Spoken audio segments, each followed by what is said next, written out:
This KFAN podcast is sponsored by Builders and Remodelers, exclusive Twin Cities provider of Elements Windows. Get the highest quality windows at unmatchable value. Visit buildersandremodelers.com for more details. And just in case you missed it, it's the top 5 sports talkers of the day. Now, it's time for Dan Barreiro's Top 5 at 5. Brought to you by Gutter Helmet of Minnesota. Never clean your gutters again. Learn more at gutterhelmetmn.com. Guardsy will be back tomorrow. Brett Blakemore is in that chair for today's Top 5 at 5. Let's begin. Time now for the obligatory Kevin Fallness Minnesota Wild mention. I'm curious how you're going to manufacture. Oh, that's your answer. There's nothing. You're acknowledging nothing. I'm acknowledging that's the first time you've ever done that. I think. Isn't that historic? Try to sign your superstar and get back to me. Come on. Everything else does seem to be on hold until then, doesn't it? Yeah. Yeah. I don't. You're not wrong. Hey, you're not wrong. They break the news. You're ready to go. Whatever is on the air to bring it up. But get it done and get back to me. It's not done yet. And I texted Russo, said, when are you back and available? And he didn't respond. So he must, I think he's finishing, he's towards the back end of his big excursion to my home country, España. Mm-hmm. Sounds like he's having a hell of a trip. I hope to get all the reviews from him upon his return and then catch up with him on that subject, the Kaprizov contract situation, and so much more. We did just talk about it with Seifert, but it is the A topic. Jordan Addison has changed his stance. He's now pleading guilty to a lesser charge. So now it's in the NFL's hands as to what the suspension will be. It's under review, as they say. It's a vehicle. Can't remember the exact words for it, but basically it's a lesser charge. It's a step below a DUI. Correct. And so now we're here, probably going to be 3 games. So the first time you'll see him will be in Dublin against the Steelers. Your thoughts on the plea deal? Well, we chatted about it extensively with Seifert, and what he reminded us of is that the next announcement, or the first announcement from the league on this, might be the final resolution, because he said if there is apparently an appeals process, if Addison intends to appeal whatever the punishment is, then that will already have been done as well. He would have already gone through whatever the appellate process is for the NFL.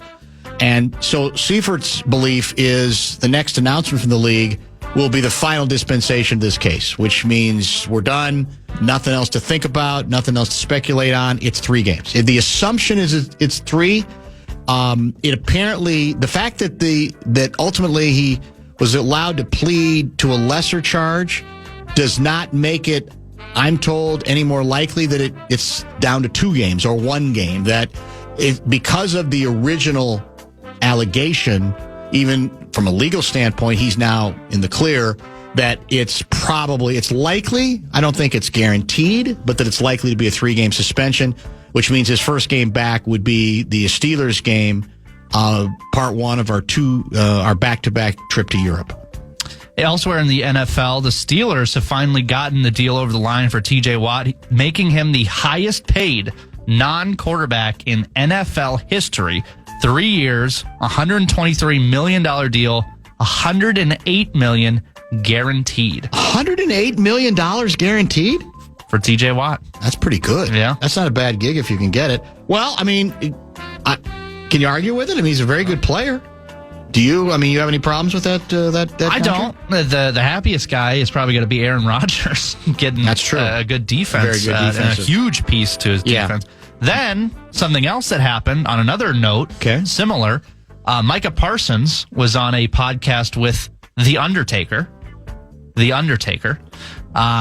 where he voiced his front. I just wanted to say, stress that was the podcast he was on. The Undertaker. Okay. It's a catchy name, I will say. Oh, yeah. You know The Undertaker, the wrestler? Oh, yeah, the wrestler. Yes, yeah, exactly. Of course. That's what it is.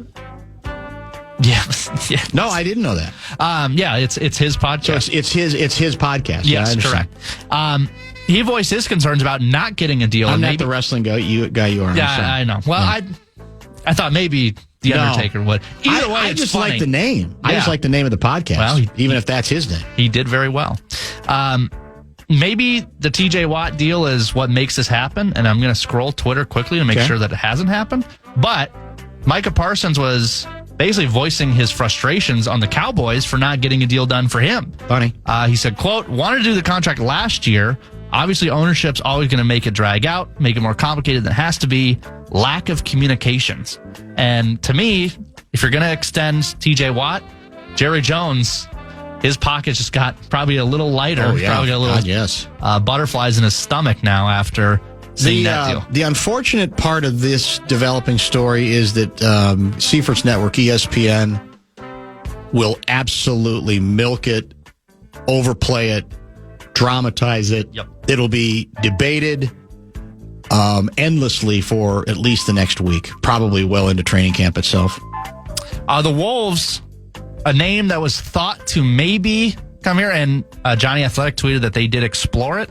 But Damian Lillard, he's going home. 3 years, $42 million to the Portland Trailblazers. Job done for them. Homecoming, happy days, close to his family. And the Wolves strike out again. Yeah, I did not know that what Johnny is reporting, that we did at least kick the tires. Let me see if I can. Yes, here's I've got it in front of me, actually. Wolves did check in with Lillard to see if there's anything worth exploring. Easy to see why a reunion with Portland makes so much sense. Back with his original franchise, back around his family. Very cool outcome. What he's going to be at this point, I have absolutely no idea. Obviously, the Milwaukee situation did not work out very well at all. He always wanted to go to Miami. That didn't happen. He's coming off a cataclysmic injury, because somebody had brought up when we had Tom Crean on, what about Dame time? And in theory, it actually makes some sense, I guess, except that he's not going to be ready for a while, I don't think. And I've always had the sense from him that part of him has regretted ever leaving Portland. He may well be one of those players who doesn't give a damn if he's competing for a title. He just might not. It's rare, but they're out there, and it seems to be part of what makes him comfortable. But it is another player off the Wolves board that you could say, that might have been. Beal was another one that you could say, well, maybe at $5 million, and that's basically what he got for 2 years, like a $10 or $11 million deal with the Clippers. So it was interesting. Well, you know what? Maybe I'll save it for after the top 5 at 5. I thought Crean's answer regarding what he thinks the Wolves do to take the next step, and particularly his comments about Dillingham, were very illuminating. And very fair, very unsparing, I might add as well. We'll review that in a little bit. Maybe Lillard is taking steps after the Scotty Scheffler program. That's it. What's fulfilling? Quality of life. Exactly. Little of everything, yeah. Speaking of Scotty Scheffler, the British Open, the Open, is going on. Well, it already is done for the day. There is a 5-way tie for first. Olesen, Lee, Matt Fitzpatrick. Okay. I still don't know how to say his name, and Harris English are all at 4 under. Scotty in the mix at 3 under. Tom Kim's around. Højgaard's around. Ricky Fowler. And then a hometown guy, an hour away, because it's in Northern Ireland, Rory, is at 1 under, so he's hanging around T20. And what's the weather been like by Open standards? Very Open-esque. Very right? Yeah. British-esque. Cloudy. Okay. Windy. Little misty. Not hot? Like it was at Wimbledon? Long sleeve shirts. Okay. A little vest action. That's your kind of, you like that kind of course, don't you? I like watching it. I don't know if I'd like playing it. Right, yeah, but, that's what I'm saying. The aesthetic of it you like. Oh, the aesthetic of it is beautiful, 100%. I got one. Is that it for you? That's it. I got one more for you from the audience. Can you ask Brett's take on last night's Minnesota UFC game? Personally, I think the LAFC needs to change its name to the LA Floppers Club. I also thought the officiating was absolutely horrendous. You were there. You told us yesterday you were going. Did you go? I did. Did we get jobbed by the officials? I do think it was a little one way. And that's kind of the weird thing about soccer, is that really a lot of it's to the ref's discretion. And it can go game to game where they're calling it super tight, or they're just saying get up and play. And I do think a lot went LA's way, but they kind of gave the Loons a taste of their own medicine, where they sat back with 5 defenders and they said, try to break us down. And unfortunately, making it boring and trying to play defensive is a valid and tried and true strategy that you can do, and they did it, which is basically what the Loons do, is sit back, wait for you to make a mistake, and pounce on you, and that's what LA did. Scored on a penalty. It was kind of a cheap pen. So, yeah, it was a snooze fest last night, that's for sure. We'll get to some emails. We also have some illuminating comments from Tom Crean on the Wolves' future, not to mention our number one draft pick, who he is extremely high on. And we've got news on the march, to get into between now and 6:30. How about one more bonus bucks opportunity first? Yeah, let's do it. The Fan and BigDeck.com. I'm going to give you a chance to win bonus bucks to the National Cash Contest. Head to KFAN.com. The keyword is pay. Keyword pay, KFAN.com. Keyword pay. Back soon. You're listening to The Fan.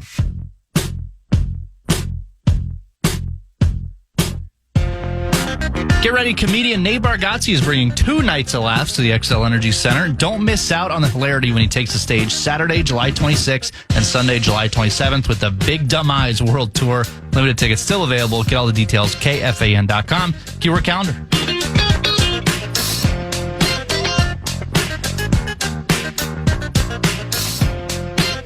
In the immortal words of Parliament Funkadelic, as channeled through Sam Mitchell, free your mind and your ass will follow. Remember that one, Blake Moore. Free your mind and your ass will follow. So go ahead on. I love it. That's Sam Mitchell the other day, inspired by Parliament Funkadelic from back in the day. Bumper to Bumper is the name of this show. We are with you till 6:30 tonight. News on the March coming up next segment. I'm trying to implement that as a regular, almost daily feature to the program. Bradshaw and Bryant KFAN text line is open as always at 64686. There is, I'll save it, but great bitterness from the audience regarding one of Kevin Seifert's non-football answers regarding the possibility of going to rescue his dog despite peril. We'll save that for a little bit after the News on the March segment. During Top 5 at 5, we were reminded by Brett Blakemore that another guard of some renown is off the free agency board. Dame Lillard is returning to Portland to play Trailblazers. Of course, he is coming off a cataclysmic Achilles injury, so he's got a long rehab ahead of him. But it's a name that had come up for the Wolves, along with a couple of others. And he's no longer available to the Wolves. And the guard subject is interesting because when we chatted with Tom Crean joined us at 3:15. He just got back from NBA Summer League. He was all over it, covering it as one of the analysts for Sirius XM, among other outlets. And he, of course, is the former University of Georgia men's basketball coach, coached Anthony Edwards there, coached at Indiana University, and coached Dwayne Wade at Marquette as well. And he's become a semi-regular on the show. And I asked him what I still believe is the most important, is when we're talking about 2025-26, I still believe it's the essential question surrounding the Minnesota Timberwolves. Down the road, maybe the big man that we picked up that, by the way, Crean loves. And by the way, he loved him before the Wolves took him. He was on the record before the draft as saying he thought that Baron G, I think he said that's how it's pronounced, is going to be one of the steals of this draft. He loves him at center. But that's for down the road a little bit, right? At the very least, a little bit, maybe a lot, who knows? The more telling, more pressing question for the upcoming season is, what's your situation going to be at lead guard? We all have appreciated and respected and celebrated what Mike Conley has represented ever since he was acquired, ever since we got him. And I think that was part of the D'Lo deal. And he was an adult. He is an adult. stability, brains. Guy who knows how to run a basketball team and has, of course, a tremendously professional demeanor. But he's getting longer in the tooth. He has more games where you go, that's not going to be enough. And so internally and externally, I think there was a belief that we've got to turn the page, start a transition at the lead guard position. And part of what Crean talked about was what we've talked about, allowing Edwards to play off the ball a little bit more, maybe to take some of the mileage off of him and even some of the energy, allow him to save a little bit of energy. So if we think Conley is at a point where he's not going to be the main guy as often, then it's got to be somebody else. Now, we've got other people who you could say, substitute as lead guards from time to time, including Dante DiVincenzo. Edwards clearly has got the ball in his hands a lot. But there's not any question that the way this roster is set up, the ability for the Wolves to maintain what they have the last couple of years or even take the next step, I think more than any other issue, is directly related to whether Dillingham can make a huge jump in season number 2. And I asked Crean that very question. And he said, honestly, no, not yet.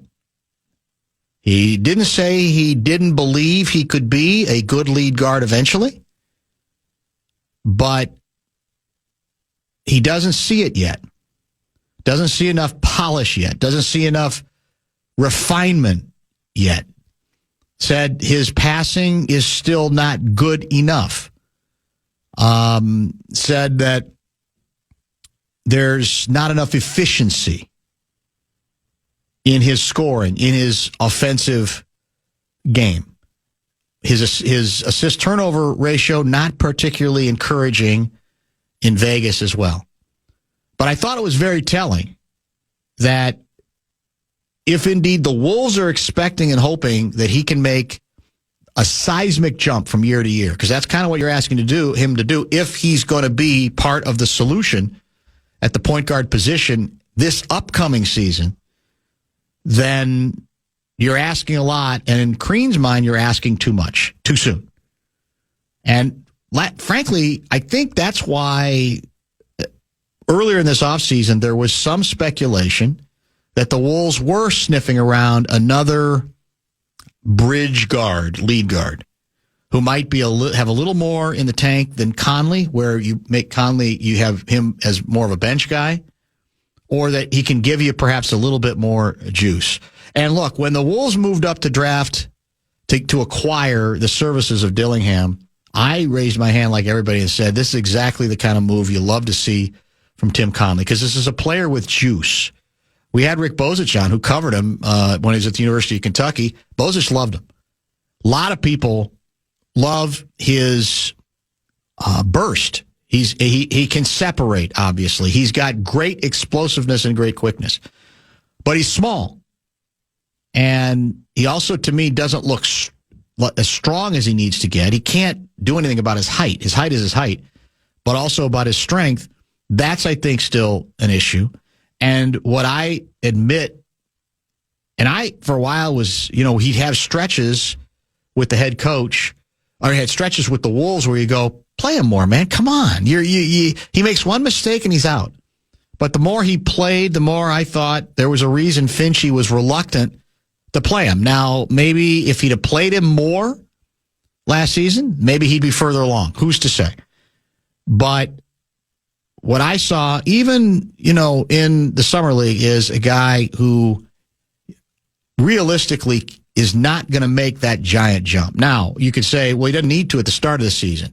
But can he, even over the course of a season, and maybe by midseason or a little past that, can he become that galvanizing point guard who gives them another offensive dimension? We've talked about it. As long as you start Rudy Gobert and Mike Conley, you are basically fairly limited offensively at two key positions. And Dillingham at his best represents a guy who can give you a very legitimate offensive option and give you four, right? And make it even easier to deal with Rudy. But it's not just about ability. It's how you accommodate your skills. It's how you refine them. It's how you work into them. And he looks still like a guy who needs a lot more time. I mean, dare I say it? He might even be a guy who, in a technical sense, needs G League time, where he's just out there playing all of the time. That's not likely to happen. But Crean, what I like about Crean is he's pretty honest. He likes the Wolves. He's a big Anthony Edwards guy. There's no question about that. But he even mentioned when I said, well, I was all in on Durant until Durant said he didn't want to be here.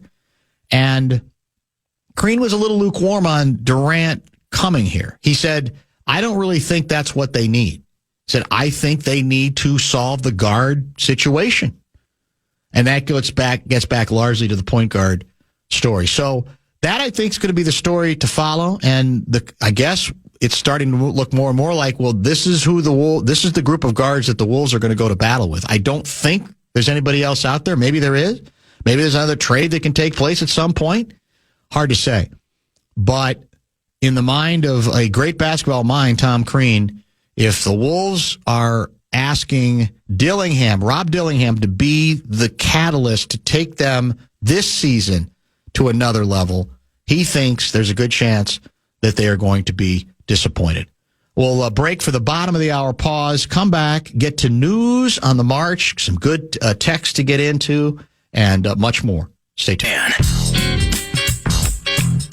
Get ready to laugh. Comedy legend Bill Engvall is back at Treasure Island Resort and Casino Friday, September 5th. The blue-collar comedy tour icon may have retired, but just couldn't stay away from the stage. Here's your sign to catch him live for another round of side-splitting humor. Get all the details, ticasino.com.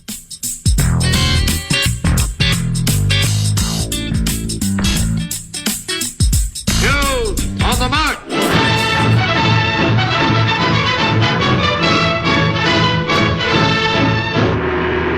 I thought The Undertaker was a Monster Jam truck. I believe it is. It is as well. So that's another. There's more than one Undertaker in that sense. Well, if the truck had a podcast, I'd want to listen. You probably would. Item number one actually is a callback to the start of the show in case you missed it. This will be the lightest entry in today's News on the March segment, and I'm still fascinated by it. I'm fascinated with the backstory, close circuit to John Bream. Maybe he's got the backstory. Maybe there's something we're missing here. But Steve Miller of the Steve Miller Band made some news earlier today. He's 81 years old, and he's still rocking in the real world. Well, that's kind of a mixed metaphor, but you get my point. He was scheduled to appear at the Great Minnesota Get-Together Grandstand on the 28th of August. And he's canceled. Now, that's not unprecedented. Over the years, we have seen some performers at the State Fair cancel, specifically because of illness, stuff going through them. I want to say, did the Doobie Brothers do that once, or Michael McDonald do that once? I'm pretty sure that happened on at least one occasion. But what makes this so gobsmacking is he's canceled his entire fall tour over what he describes as concerns over extreme weather. By the way, for the record, if you've got tickets to see the Steve Miller Band and the Rascals, refunds will indeed be given to current ticket holders. Miller saying in a statement on his social media pages, you can blame it on the weather. Always trust your instincts. The combination of extreme heat, unpredictable flooding, tornadoes, hurricanes, and massive forest fires make these risks for you, our audience, the band, and the crew unacceptable. So you can blame it on the weather. The tour is canceled. I think it might be history. I don't know. That's unofficial. But it strikes me as that it might well be an historic occasion, and it makes absolutely no sense to me whatsoever. Is it a beard for we're just not. It's over. We're just not selling enough tickets. So we'll be cute with it. We'll be fun with it. We're not even going to bother with it. Maybe he doesn't. Maybe he's not feeling as good as he used to at the age of 81. I have no earthly idea. In fact, to my question, according to StarTribune.com, industry magazine Variety called his tour cancellation the first ever by a major artist because of climate change-induced weather disasters. Now, I have no doubt that in the political performance world in which we live, there will be some chumbalones who will laud him for his courageous stance, him bringing more attention to the subject, which on its face is ludicrous because there's nothing but attention to the subject. Nothing but attention to the subject. And in the meantime, the presumption is that whatever you think about those particular weather crises and issues, to curl up in the fetal position in the basement doesn't make a whole hell of a lot of sense.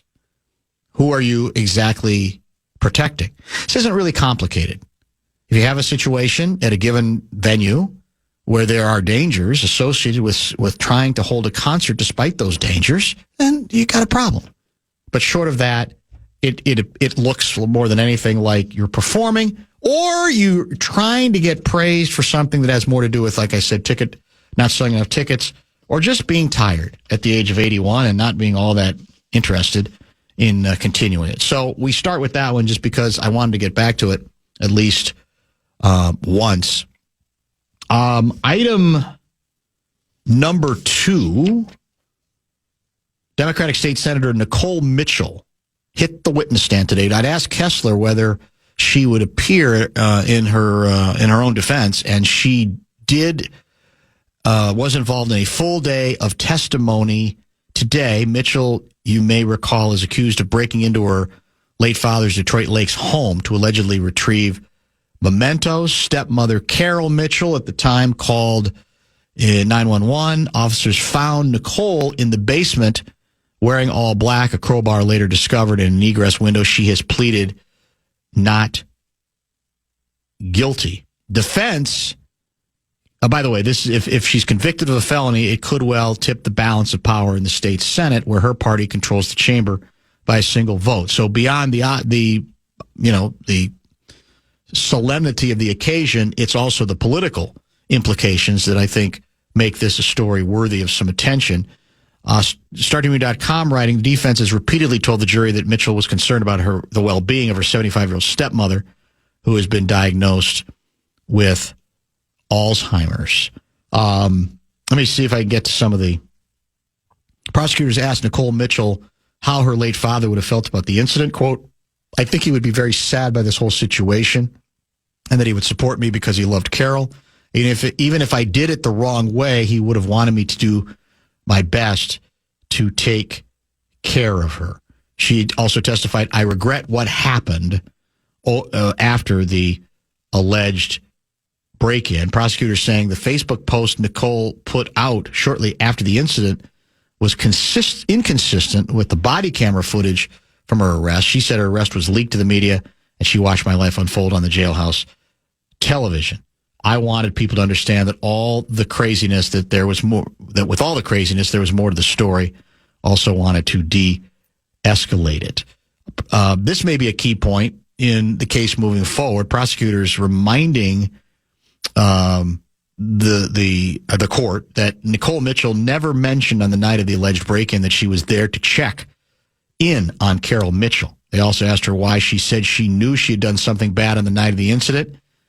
Nicole Mitchell said it was bad because she had scared Carol to death. Prosecution said she mentioned wanting a couple of pictures and a flannel shirt of her father's, suggesting they were specific items, even though she said she was lying about her reason for being there. It kind of goes on from there. So that's we'll continue to watch that particular story as we move forward. Item number 3, a Columbia Heights. No, that's not the one I'm looking for. Hold on. Where is it? I'll find it. There's Steve Miller. Here. This is the third one I wanted to get to first. A change in state law has opened the way for one of Rochester's most infamous killers to be released from prison. David Brahm, convicted in 1988 of killing 4 family members with an axe, is set to be released later this month, according to the Minnesota Department of Corrections. At the time of the crimes, Brahm was 16. He's being held in Lino Lakes Prison. He has spent more than 35 years behind bars. He's expected to be released, what's the date today? 12 days from now, July 29, and transition to a halfway house in the Twin Cities. He'll be on work release and subject to supervision and GPS monitoring, according to the Corrections Department.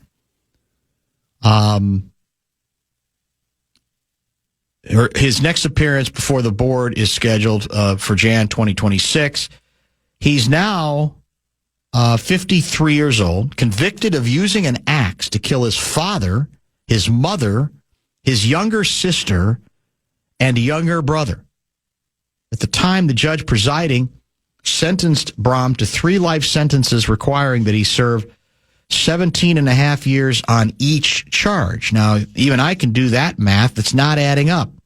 Well, in 2023, the legislature reduced the minimum time for imprisonment for offenders under 18 years who are given life sentences, making Brahm eligible for parole. There's a quote here in Tim Harlow's story, also at StarTribune.com, noting that Olmsted County Sheriff Kevin Torgerson remembers the horror of that day. He's the one who went to the Brahm residence north of Rochester after the school that Brahm attended raised concerns that the son had harmed his father.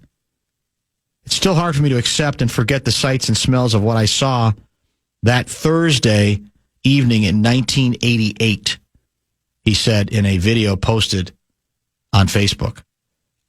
We as the public must trust the parole board's decision and must hope Mr. Brahm is ready for this transition in his life. I say that's what we all have to hope and pray for as well. Let's get an early break in now. We'll get to some texts that have come in, a couple of other subjects as we wrap up today's edition of News on the March. Fan.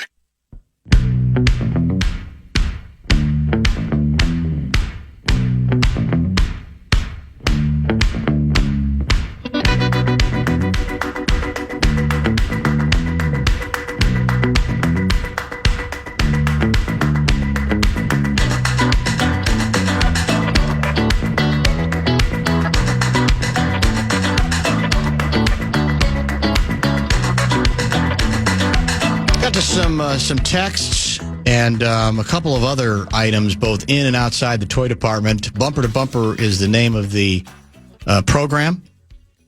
Guardsy back tomorrow. Barreiro and Blakemore with you until 6:30 this evening. We'll continue to take ideas and suggestions for the Bumper to Bumper State Fair T-shirt in 2025 because we're coming down to it. It's the crunch is almost upon us to get that in. I don't think my dream of having a different shirt for every day is going to be realized. I'm not sure that's practical. But, we'll have to see. Let me get to a couple of texts here. Let me see what I can find. Where did it go? I had a couple of ones I was saving, but of course, once again, I didn't star them like I'm supposed to. Well, this goes back to the Dillingham discussion, actually, before News on the March. This is from Flim Flam. Regarding Dillingham, if the Wolves organization weren't in the best shape it's ever been in many years, fans would be labeling the kid a bust already after watching him play significantly more minutes last season and being asked to turn the franchise around to some extent.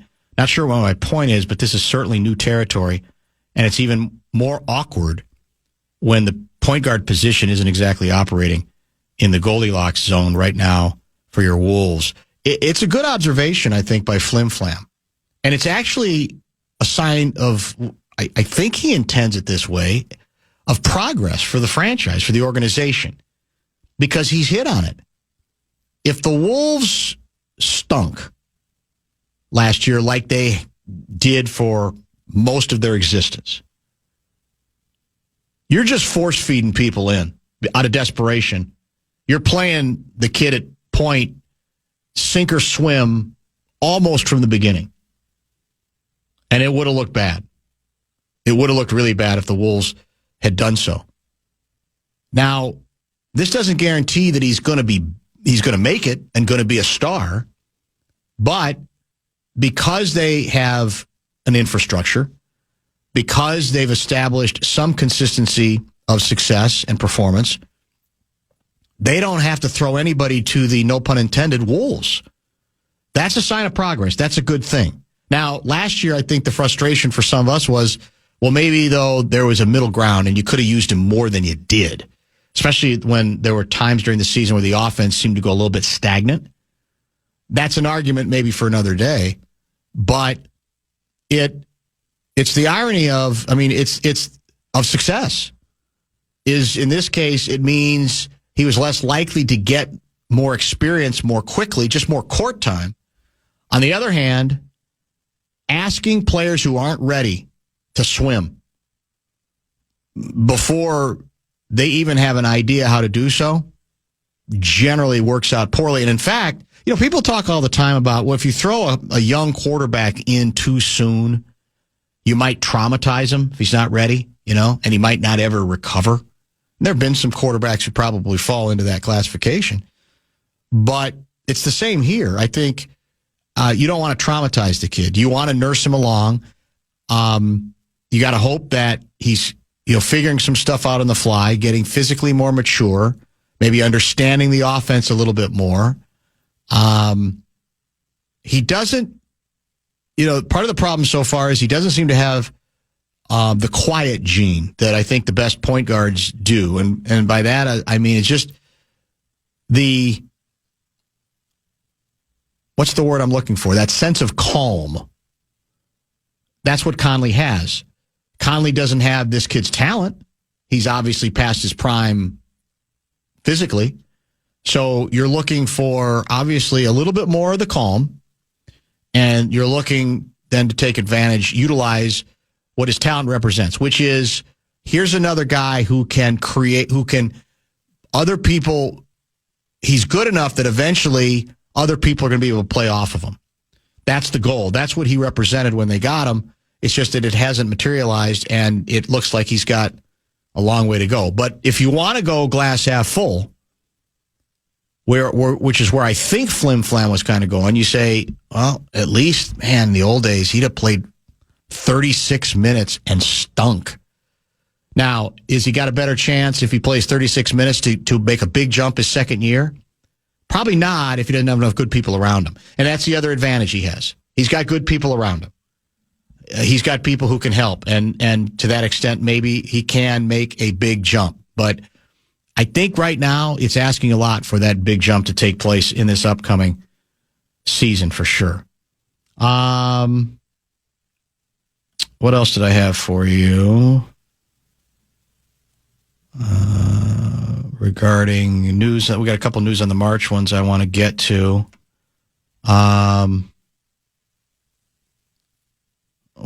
This is Bill from Robbinsdale. I applaud the decision to produce news on the March segment more regularly and perhaps even daily. I always find the current events analysis on this show, to be honest, thought-provoking and authentic. I also demand some kind of a short sounder between news items, preferably something melodic. And if Abbott has a problem with that, tell him to go fly a kite. Love the show. That's Bill in Robbinsdale. Not a bad idea. Yeah. Just kind of create a sounder to say, okay, that was the end of the first part. If we have 3 news on the March items, we're done with number 1, we go with number 2. Those exist. We probably even have a couple of those that I've forgotten about. But we might be able to come up with something like that rather than just the long pause and item 2. Although Paul Harvey did that very successfully. I think wasn't his page 2. How many people in our audience know who Paul Harvey was? Do you have any idea who he was? Well, I only know because of Common? Yeah. Yeah. Well, right, the Open. He, pound for pound, when it comes to delivery, inflection, drama, I don't know that there's ever been a better radio voice. He got goofy late, and some of his stuff got a little over the top. But I thought his delivery was, over the years, rather exemplary. So yeah, he's more than just an Open, as Common certainly knows as well. 64686 Bradshaw and Bryant, KFAN text line if you'd like to contribute to our final minutes of the show. I should say, I guess last 30, so we still got a ways to go. But I asked, we had Seifert on to talk, several different subjects. And we had fun late with him regarding the philosophical questions I asked, which I think one of them was, would he pay $70 for a pastrami sandwich? Call back to yesterday's program if you missed it. And he said no. And then I asked him, basically, would he do what that guy in Brazil did? Flood situation. He's been rescued.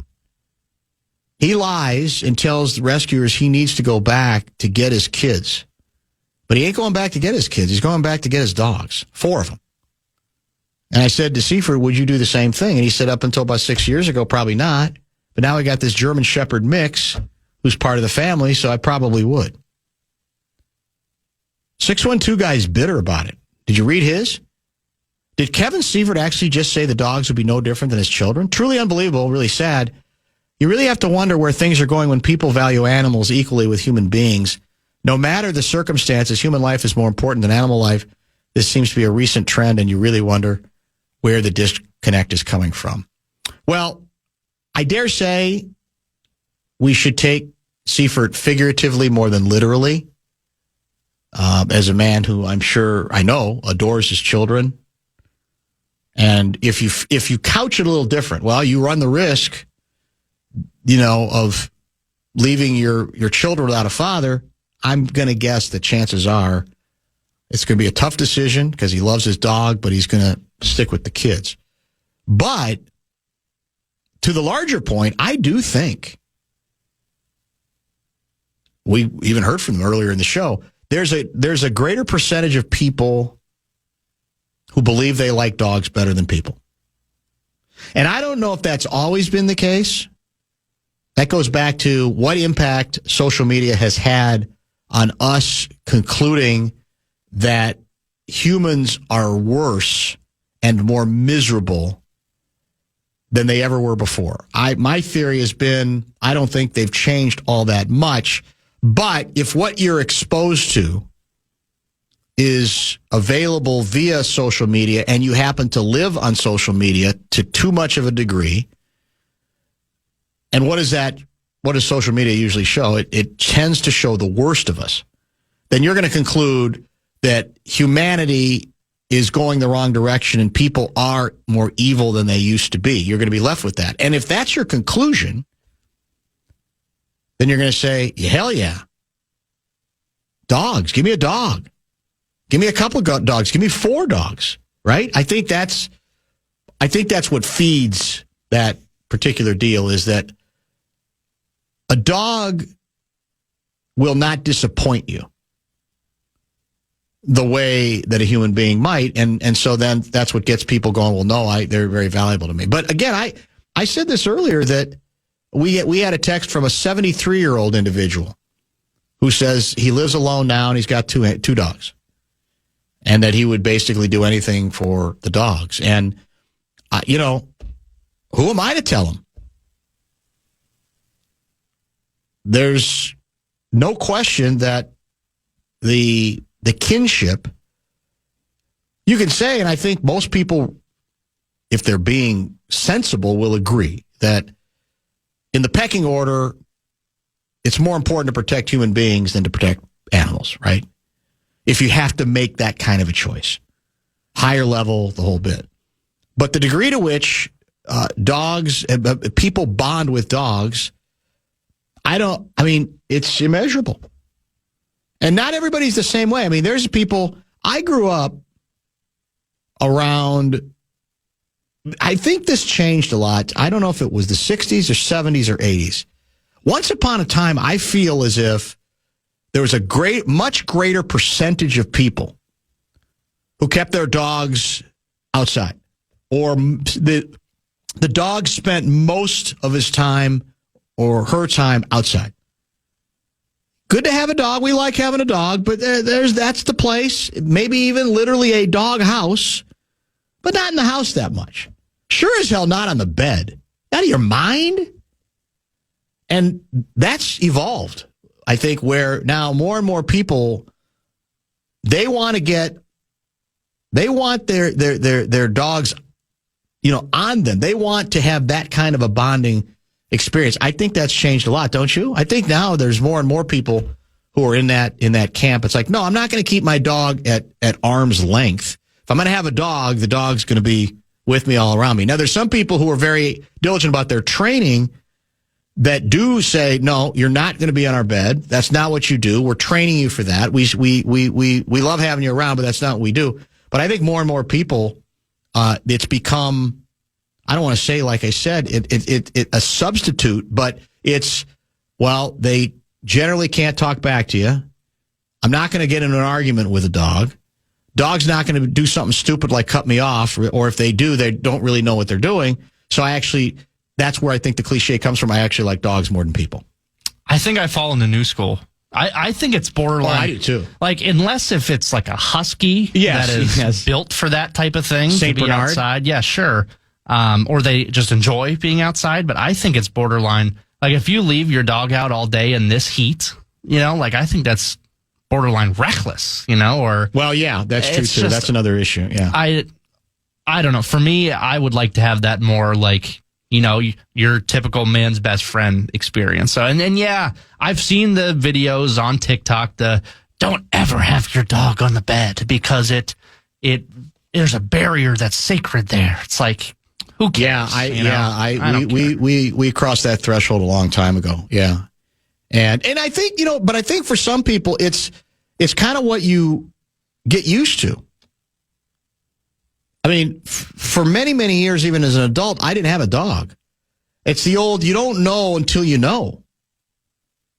And then you make that jump, and then it's like you can't imagine an existence without an animal. It changes pretty dramatically. When it comes to like the notion that, well, I hate people, I like dogs a lot more than I like people. I'll give you another good example. And in fact, if we have time tomorrow, it could be another deep philosophical dive. We'll see if we have time, because somebody riffed on this particular incident. And it was another one of those in-flight dramas where it was two women who I think ended up fighting. There are a couple of viral ones lately. There's another one every week, right? Some of them, most of them I don't even watch anymore because I think it's become formulaic. And I don't know if I even trust half of them.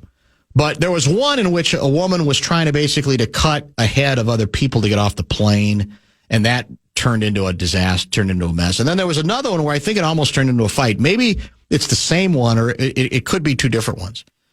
And somebody wrote an essay, I thought a pretty provocative essay. Because, by the way, if you just, broad lens, when you watch that, that's what I think encourages the notion that, yeah, give me a basset hound, give me a pooch, give me a dog. God, look at people the way, it's gross to see how obnoxious and uncivilized people can be to one another after you land from 34,000 feet. But this writer thinks that's conveying the wrong message, because he thinks it always ends up being, the emphasis is about the individual behavior. And this writer thinks there's something much more fundamental at work that even the airlines don't like to admit to that.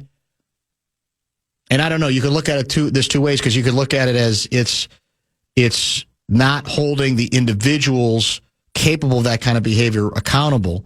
Because this theory is that we have created in places like on airliners a climate, sort of a dog, no pun intended, dog-eat-dog climate where you don't really feel like you're a passenger so much as you feel like you're a prisoner, and that it encourages the behavior that it's not as much of a leap for people to lose their minds and act as uncivilized as this writer believes, that we're all actually being treated over a period of years. You know, the airline experience, the average airplane experience is so dramatically different today from, 30 or 40 years ago. It's cheaper.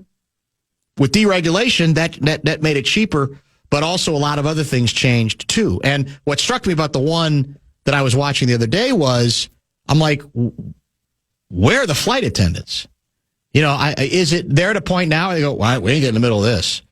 Because it's a thankless job, but it would seem to me at some point there's got to be some protocol and some procedure that says you can't just, back out and stick your head in the sand. So I don't know. There's a lot of ways to look at it. I'll print that story tomorrow because I want to quote more directly from it. I don't even know if I agree with it, but it's provocative. I think it's pretty good. Pretty good fodder. The other week when I went to Atlanta, maybe this has been happening for a while, but on the flight they had the announcements, and in the middle of it, I've never noticed it. I think it's new, where they go, just a reminder, it's a felony to assault or threaten to assault a passenger or a flight attendant. I was like, it is sad that we're at that point. It is sad. You're right. That's 100% true. Yeah. That in itself is done as a society item, which I want to go back to using, a little gassy more often as well. By the way, we were talking earlier about the Shane Gillis performance yesterday. He was the comedian who was the host at the ESPYs yesterday. Where was it? Where'd the link go? Come on. Is it? No, here it is. Yes. So it's gotten, some people liked it, some people didn't, but I hope for most people it was calm down. You hire somebody like that, you're going to get what you're going to get. And sort of I tend to go with the Bill Maher approach, which was you hire somebody like that, you shouldn't be surprised. And you should be able to breathe, man. You should be able to live with it. You should be able, or maybe the better approach is not lose your mind over it. It goes back to the issue that, some things you just can't get into. And I think what comedians like that try to say is, no, we can, and I'm going to. And you don't have to like it, but the notion that somehow you have to apologize for it is, quite frankly, what makes so much of the discourse so stilted, because everybody's afraid. A guest who was in this studio not that long ago, and this probably isn't totally surprising, Sarah Spain called it out. Did not like it. I'll read you the tweet. In a year of crazy growth for women's sports, choosing an ESPY's host who doesn't even try to make clever jokes about women athletes, he at least attempted with the men. He goes with hacky, no one knows the WNBA bits. Pino is a bad time and repeatedly insults black women. Cool. I'd like to say to her, you're kind of proving the point.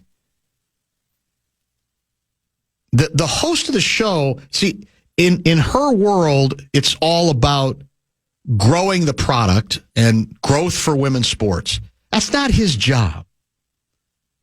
That's the problem. That's the lack of understanding of roles, or being so tight and so constricted about deciding what lines can be crossed and what can't.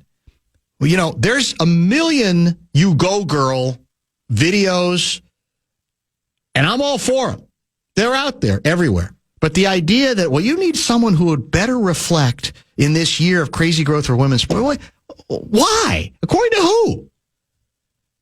That tends to speak, I think, to a little bit of a lack of sense of humor or wanting to be in that gatekeeper role. You can go this far, you can't go that far.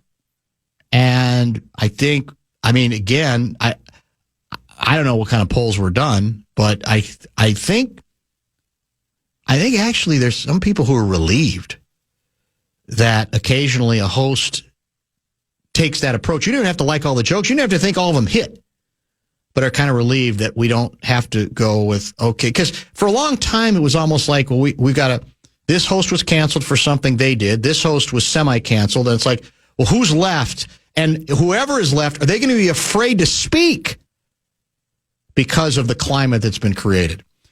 We've got one more break. We're going to get to it now. We'll wrap up the show. Remind you what we have coming up again soon. Stay tuned.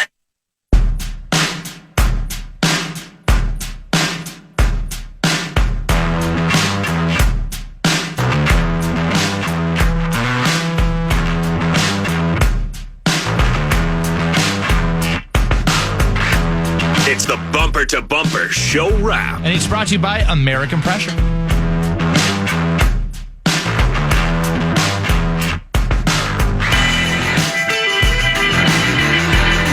Well, there'll be some fodder that we're not going to be able to really explore with any detail today involving, it was rumored pretty much all day that a major publication was about to drop a story on the alleged Trump-Epstein relationship.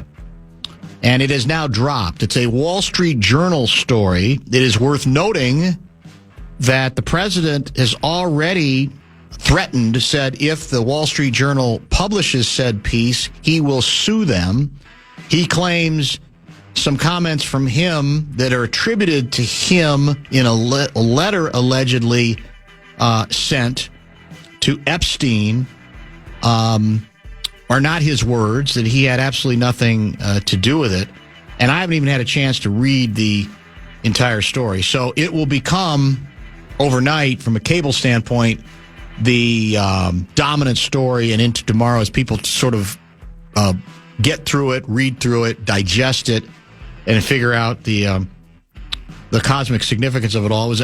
Basically it leads with this happy birthday greeting, a series of greetings, one of them from Donald J. Trump. So that story that Trump, he'll be on fire for this one for a while because he's already on record as being angry with his own supporters, who he says continued to be needlessly obsessed with this particular story. It's getting another life in another way with what the Wall Street Journal has indeed just released. RuPaul, and so we'll get to that tomorrow, I'm sure, in more depth. RuPaul writes, I try to tell anyone that will listen that social media is dumbing down the populace. People spend so much time on the phone, they forget how to act in public, never learned how to act in the first place because their parents let their kids get raised by a phone. And that's why we're having trouble on airplanes, for instance. It's connected. It doesn't explain all of it, but that's certainly been, that issue has indeed been raised before. I want to thank our two guests today. Kevin Seifert joined us at 4:30 to talk Vikings. He says technically the first day of practice, I guess, is Wednesday.